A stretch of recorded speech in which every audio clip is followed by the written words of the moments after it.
एक दिन एक कवि किसी धनी आदमी से मिलने गया और उसे कई सुंदर कविताएं इस उम्मीद के साथ सुनाई कि शायद वह धनवान खुश होकर कुछ इनाम जरूर देगा। लेकिन वह धनवान भी महाकंजूस था।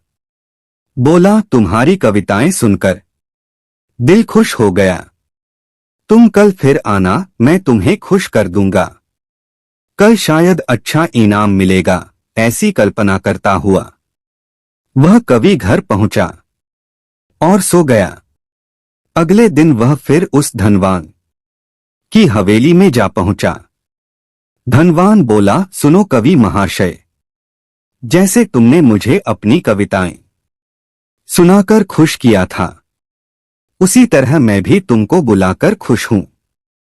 तुमने मुझे कल कुछ भी नहीं दिया, इसलिए मैं भी कुछ नहीं दे रहा। हिसाब बराबर हो गया। कवि बेहद निराश हो गया। उसने अपनी आप बीती एक मित्र को कह सुनाई और उस मित्र ने बीरबल को बता दिया। सुनकर बीरबल बोला, अब जैसा मैं कहता हूं वैसा करो। तुम उस धनवान से मित्रता करके उसे खाने पर अपने घर बुलाओ। हाँ, अपने कवि मित्र को भी बुलाना मत भूलना। मैं तो खैर वहां मौजूद रहूंगा ही। कुछ दिनों बाद बीरबल की योजनानुसार कवि के मित्र के घर दोपहर को भोज का कार्यक्रम तय हो गया। नियत समय पर वह धनवान भी आ पहुंचा। उस समय बीरबल, कवि और कुछ अन्य मित्र बातचीत में मशगूल थे। समय गुजरता जा रहा था, लेकिन खाने पीने का कहीं कोई नामोनिशान न था। वे लोग पहले की तरह बातचीत में व्यस्त थे। धनवान की बेचैनी बढ़ती जा रही थी। जब उससे रहा न गया तो बोल ही पड़ा, भोजन का समय तो कब का हो चुका। क्या हम यहां खाने पर नहीं आए हैं? खाना? कैसा खाना?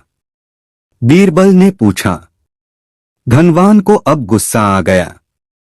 क्या मतलब है तुम्हारा? क्या तुमने मुझे यहां खाने पर नहीं बुलाया है? खाने का कोई निमंत्रण नहीं था। यह तो आपको खुश करने के लिए खाने पर आने को कहा गया था। जवाब बीरबल ने दिया। धनवान का पारा 7वें आसमान पर चढ़ गया। क्रोधित स्वर में बोला, यह सब क्या है? इस तरह किसी इज्जतदार आदमी को बेइज्जत करना ठीक है क्या? तुमने मुझसे धोखा किया है।